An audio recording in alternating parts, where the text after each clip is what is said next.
हमजा बुरहान, जो कि पुलवामा हमले का मास्टरमाइंड में से एक बताया जा रहा है और इसकी अब हत्या कर दी गई है। और इसी खबर पर सीधे रुख करते हैं, हमारे सहयोगी जुड़े हुए अरविंद ओझा। अरविंद, बताइए एक्सक्लूसिव खबर के बारे में। ये आज तक पर सबसे पहले हम बता रहे हैं कि पुलवामा में जो 2019 में अटैक हुआ था उसके मास्टरमाइंड में से एक था हमजा बुरहान, जिसकी अब से कुछ देर पहले पाकिस्तान के मुजफ्फराबाद में अज्ञात हमलावरों ने, अननोन गनमैन ने गोली मार के हत्या कर दी है। ये डेवलपिंग स्टोरी है। हमजा बुरहान की बात करें तो ये अल बदर का आतंकी था, कमांडर था और कुख्यात था और जम्मू कश्मीर में कई बड़े आतंकी हमलों का रोल था। पाकिस्तान में बैठकर ये भूमिका निभा रहा था। लेकिन जो सबसे बड़ा अटैक था वो पुलवामा 2019 में जो सीआरपीएफ के कॉन्वॉय पर अटैक हुआ था, उसमें वन ऑफ द मास्टरमाइंड में से एक था ये हमजा बुरहान, जिसकी गोली मार की हत्या की गई है। और सबसे पहले ये जो खबर है वो हम आज तक पर दिखा रहे हैं, तस्वीर भी हम दिखा रहे हैं। और ये मोस्ट वांटेड आतंकी है, अल बदर का कमांडर, अल बदर का जो चीफ है। लेकिन पाकिस्तान में बैठकर ये लगातार जम्मू कश्मीर में एक के बाद एक बड़े आतंकी हमलों को अंजाम दिलवा रहा था। और खासतौर से पुलवामा 2019 में जो अटैक हुआ था सीआरपीएफ के कॉन्वॉय पर, उसके बाद से ये मोस्ट वांटेड लिस्ट में शामिल था। और खासतौर से एजेंसियों की बात करें, खुफिया एजेंसियों की बात करें तो खुफिया एजेंसियां इस पर लगातार नजर बनाए हुई थी, गुपचुप तरीके से नजर बनाई हुई थी, पूरी तरह से मॉनिटरिंग इसकी की जा रही थी। लेकिन जो आज तक कुछ सबसे पहले एक्सक्लूसिव जानकारी मिली है, कुछ देर पहले मुजफ्फराबाद इलाके में इसको अज्ञात हमलावरों ने गोली मारी है। जब ये अपने दफ्तर में बैठा हुआ था उस वक्त इसको गोली मारी गई है और कई गोलियां मारी गई हैं। इसकी मौत हो गई है। जो पाकिस्तान की पुलिस है वो इस बात की अब जांच करेगी कि आखिर इसकी हत्या कैसे हुई। लेकिन वहीं जो हमें एजेंसियों के जरिए जानकारी मिली है उसके मुताबिक ये मोस्ट वांटेड आतंकी था। अल बदर जो आतंकी संगठन है उसका ये आतंकी था और बीते कई सालों से एक्टिव था। हालांकि बहुत खुले तौर पर इसका नाम नहीं आता था, लेकिन कई जो बड़े अटैक हैं उसमें इसकी भूमिका रही थी। खूंखार अभी अगर बात की जाए तो एक यंग नौजवान आतंकी था, काफी डेस्परेट था ये।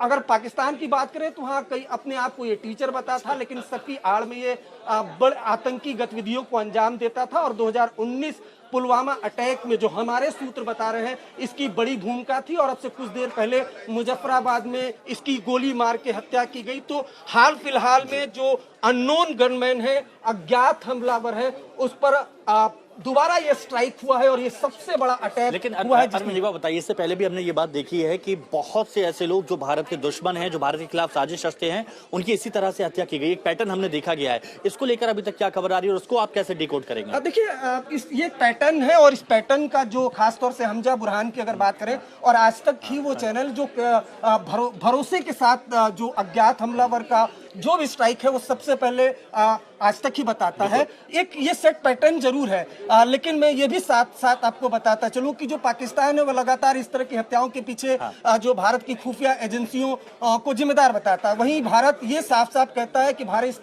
इस तरह की एक्स्ट्रा जुडिशियल किलिंग है वो नहीं कराता है।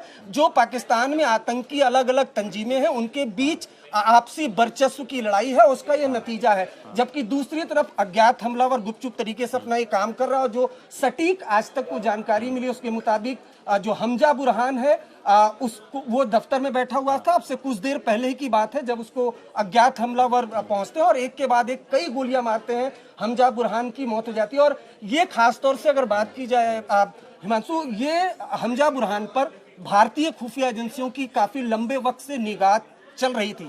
लेकिन काम अज्ञात हमलावरों ने कर दिया। एक बार फिर से अगर आप बता सके कि पुलवामा हमले का मास्टरमाइंड में से एक इसे माना जाता है, क्या भूमिका इसकी अभी तक बताई जा रही थी उस मामले में? देखिए, पूरी प्लानिंग करना, उस प्लान को एग्जीक्यूट कराना, वो इस मामले में इसकी भूमिका थी। हालांकि जब पुलवामा अटैक हुआ तो अलग अलग तरह के तंजीमों के नाम सामने आए, लेकिन जो भारतीय खुफिया एजेंसी है उनको इसके बारे में खासतौर से हमजा बुरहान के बारे में पता चला। और इतना ही नहीं, कई बड़े आतंकी हमलों की भूमिका, आतंकी हमलों में इसका रोल रहा है जम्मू कश्मीर में। और खासतौर से जो भारतीय खुफिया एजेंसी रॉ है वो काफी ज्यादा परेशान थी इससे। जो इस तरह का, जो खासतौर से अगर मुजफ्फराबाद पीओके के इलाकों में बैठकर जम्मू कश्मीर में चूंकि इसका एक लोकल नेटवर्क था, उस लोकल नेटवर्क के दम पर एक के बाद एक कई बड़े आतंकी हमलों को अंजाम दिलवा रहा था, जिसमें पुलवामा अटैक एक बड़ा हमला आप ये कह सकते हैं। लेकिन लगातार इसको मॉनिटरिंग की जा रही थी और अब से कुछ देर पहले ही मुजफ्फराबाद में तस्वीरें भी आने लगी हैं पाकिस्तान से।